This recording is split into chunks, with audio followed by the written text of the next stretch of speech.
اعوذ باللہ من الشیطان الرجیم بسم اللہ الرحمن الرحیم الحمد للہ رب العالمین والصلاة والسلام علی اشرف الانبیاء وسید المرسلین سیدنا و نبینا ابی القاسم محمد صلی اللہ علیہ وعلی اہل بیتہ الطیبین الطاہرین المعصومین المنتجبین الاکرمین لا سیما علی بقیت اللہ فی الارضین ولعنت اللہ علی اعدائہم اجمعین من الآن الی صباح یوم الدین۔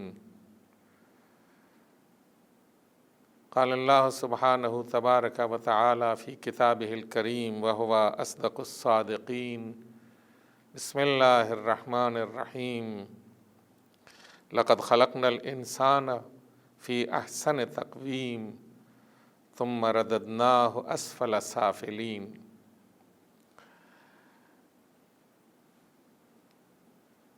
ناظرین گرامی، سورہ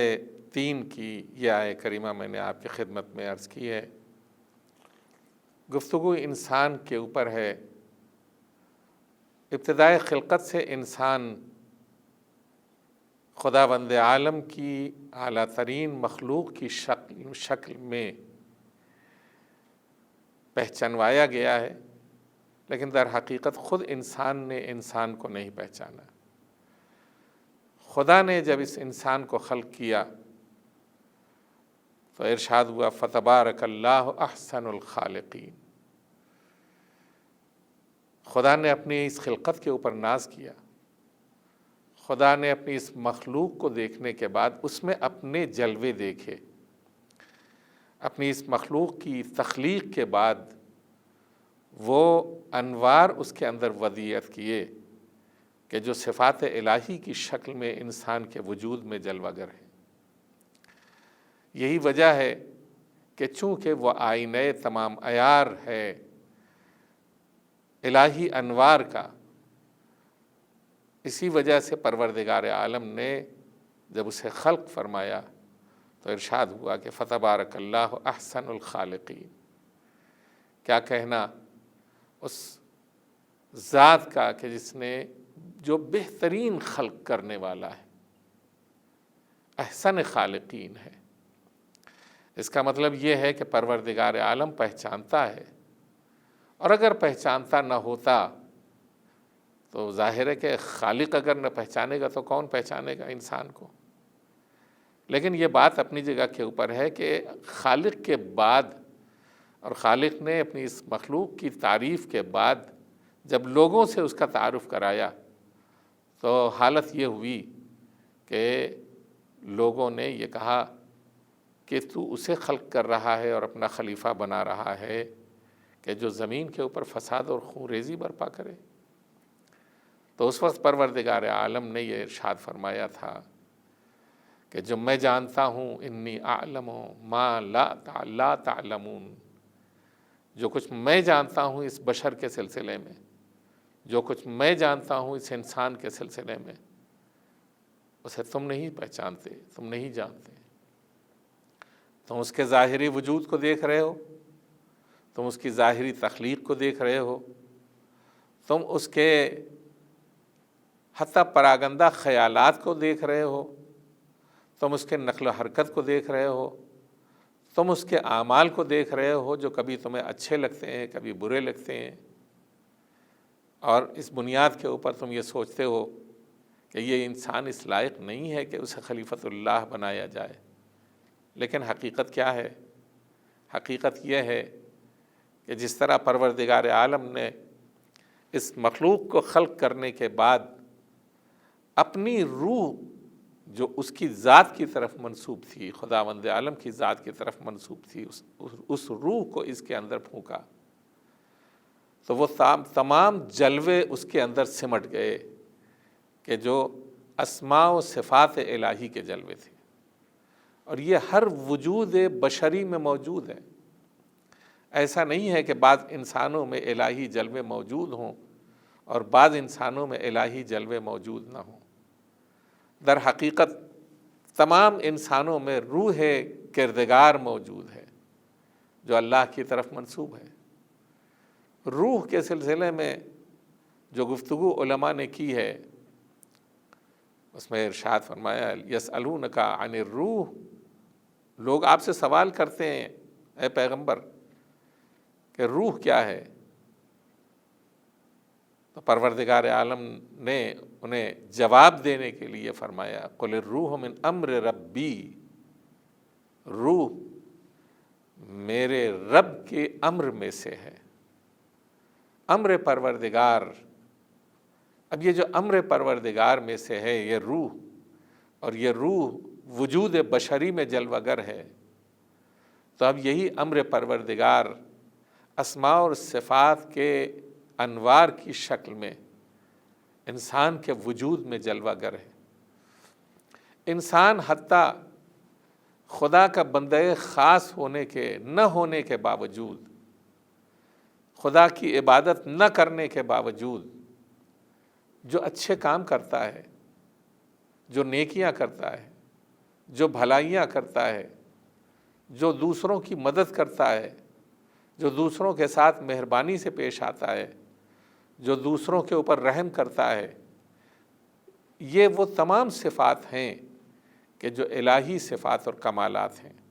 جو اس کی ذات کے اندر ودیت کیے گئے ہیں۔ اگرچہ اس نے اپنی ذات کو نہیں پہچانا اور خالق ذات کو نہیں پہچانا، جس کے نتیجے میں وہ یہ نہیں سمجھتا اور نہیں سمجھ پاتا کہ یہ جو کچھ اس سے ہو رہا ہے یہ آخر کس وجہ سے ہو رہا ہے، کیوں اس کا دل لوگوں کے لیے دھڑکتا ہے، کیوں وہ دوسروں کے اوپر مہربانی کرنے کے لیے آمادہ ہوتا ہے، کیوں وہ دوسروں سے مسکرا کے ملنے میں لذت محسوس کرتا ہے، کیوں وہ مہربانی کرنے کے بعد اپنے قلب میں اطمینان محسوس کرتا ہے۔ وہ خود ابھی تک یہ بات سمجھ نہیں پایا۔ ہاں، اس کے ذہن میں، اس کے دل میں یہ بات اس وقت اچھی طرح سمجھ میں آئے گی کہ جب وہ اپنے پروردگار کی طرف رجوع ہوگا، جب وہ اپنے پروردگار سے قرب حاصل کرنے کی کوشش کرے گا، جب وہ اپنے پروردگار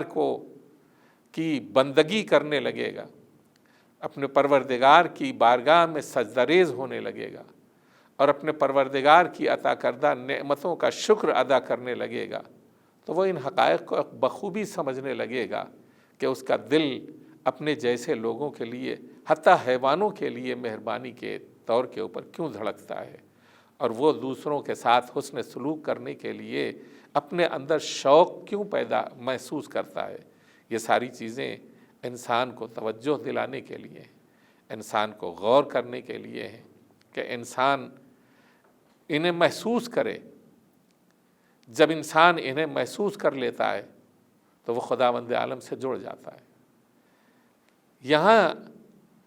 بہت سے ایسے عناصر پائے جاتے ہیں، بہت سے ایسی چیزیں پائی جاتی ہیں انسانی وجود میں کہ جو اسے نیکیوں اور بھلائیوں کی طرف لے جاتی ہیں۔ یہ جو نیکیوں کی طرف اور بھلائیوں کی طرف انسان جاتا ہے، ڈوبتے ہوئے کو بچانے کی کوشش کرتا ہے اور کسی گڈھے میں گرے ہوئے انسان کو نکالنے کی کوشش کرتا ہے، تو گویا وہ خداوند عالم کے اس عمل سے جڑا ہوا ہوتا ہے جو مہربانی کی طرف اسے لے جاتا ہے، ہمدردی کی طرف اسے لے جاتا ہے۔ اب اسے کوشش یہ کرنی چاہیے کہ اس جذبے کو پروان چڑھانے والا کون ہے اسے محسوس کرے۔ جب وہ محسوس کرنے لگتا ہے تو خدا اور خدا کی کرامات کی طرف متوجہ ہوتا ہے، اور خدا کی کرامات کی طرف متوجہ ہونے والا انسان، اس کے لیے لازم اور ضروری ہے کہ وہ خدا تک پہنچنے کے لیے اس کے بھیجے ہوئے رسول کے قریب ہونے کی کوشش کرے، اور جب اس کے بھیجے ہوئے رسول کی طرف رجوع کرنے کی کوشش کرتا ہے اور قریب ہوتا ہے تو رسول اسے اس اساسی وجود کی طرف متوجہ کرتے ہیں کہ جو اس کا ہاتھ پکڑ کر کے نیکیوں کی طرف لے جائے، مہربانیوں کی طرف لے جائے، زبانی بھی بیان کرے اور عملی طور سے بھی ان نیکیوں اور بھلائیوں کی طرف متوجہ کرے کہ جو اس کے وجود میں خداوند عالم نے وضعیت کی ہے، اس وجود کا نام ہے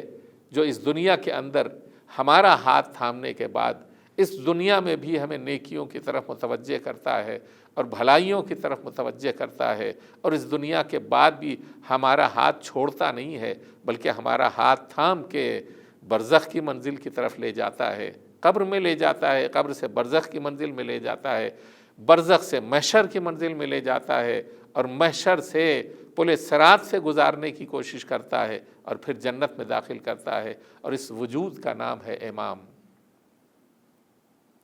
اس وجود کا نام ہے امام۔ یہی وجہ ہے کہ ہم سے تاکید کی جاتی ہے اور ہم سے یہ کہا جاتا ہے کہ یعنی دعاؤں کے ذریعے ہمیں یہ تاکید کی جاتی ہے، اللہم عرفنی نفسک، پالنے والے ہمیں اپنی معرفت کرا دے۔ وہ انسان جو اللہ سے بالکل دور ہے اور اللہ سے بالکل کٹا ہوا ہے، وہ انسان بھی جب کار خیر کرتا ہے اور اسے جو سکون ملتا ہے، اگر اسی سکون کی ڈور کو تھامتا ہوا وہ اس کائنات کا نظارہ کرنا شروع کر دے تو یقیناً اسے وجود پروردگار کا احساس ہونے لگے۔ کوتاہی اس کی طرف سے جو ہے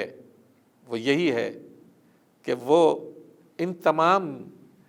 نیک احساسات اور جذبات کو اپنی ذات میں محسوس کرنے کے بعد سکون جب پانے لگتا ہے تو ٹھہر جاتا ہے یہیں پر، اور سکون عطا کرنے والے کی جستجو نہیں کرتا، اطمینان عطا کرنے والے کی جستجو نہیں کرتا۔ اگر اطمینان عطا کرنے والے کی جستجو کرنا شروع کر دے تو اسے یہ محسوس ہوگا الا بذکر اللہ تطمئن القلوب۔ یہ اطمینان جو ہے جو اس نے عملی طور سے حاصل کیا ہے، اسے ذکر میں بھی اگر ڈھال دے گا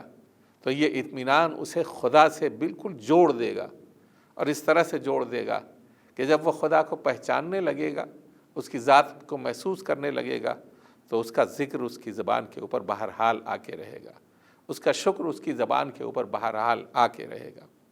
اور یہی وجہ ہے کہ ہم سے یہ دعا کرائی گئی ہے، اللہم عرفنی نفسک، پالنے والے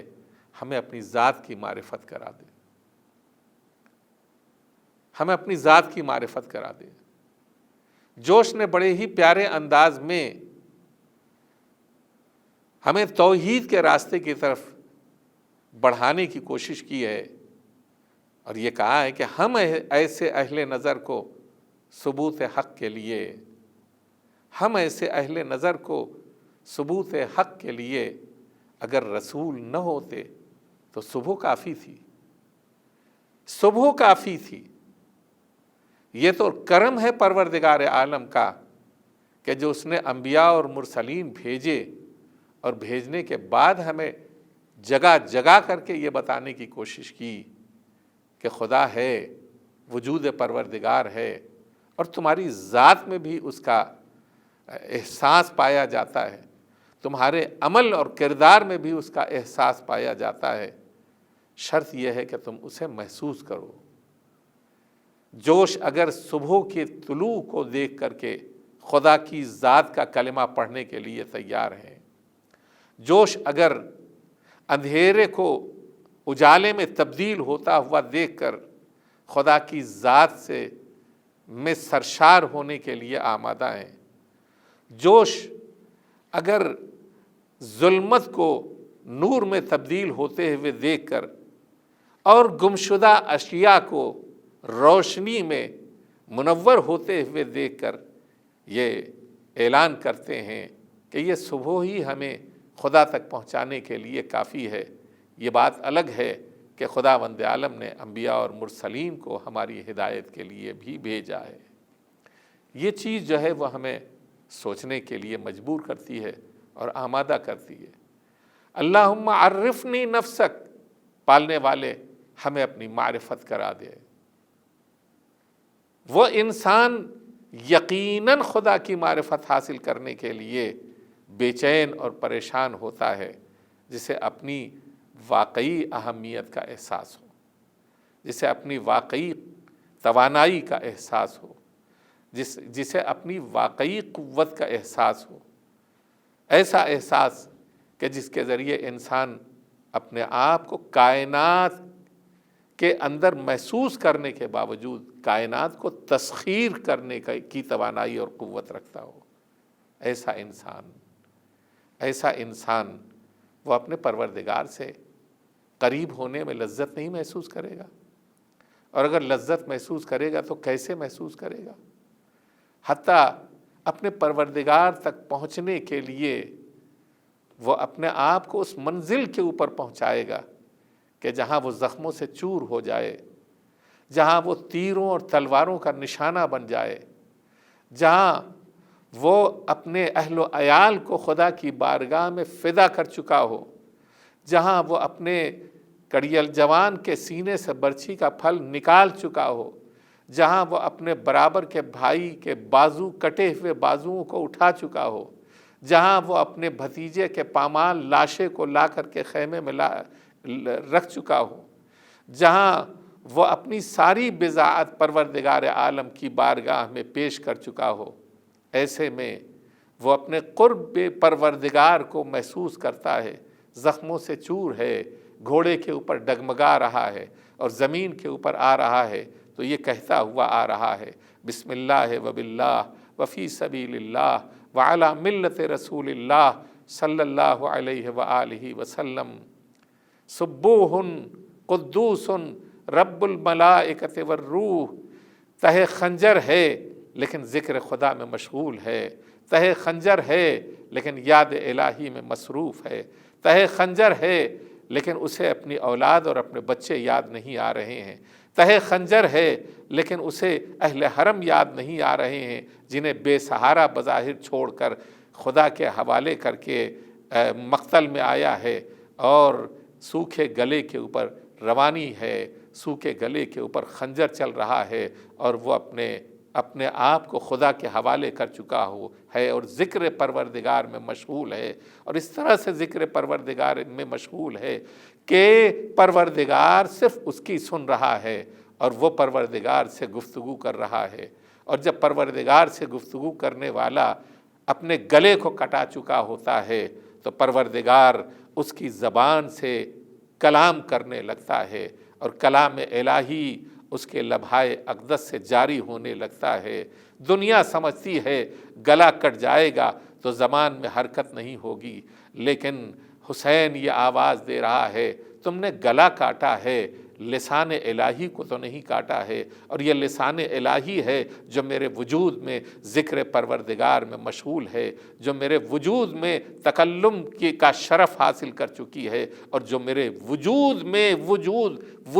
موجود قرآن کریم اور کلام الہی کو اپنی زبان پر جاری کیے ہوئے ہے، اور لوگ سن رہے ہیں اور قیامت کے منظر کو محسوس کر رہے ہیں۔ صحابی پیغمبر جب کوفے میں امام حسین علیہ السلام کے لبھائے مبارک سے قرآن کی آیت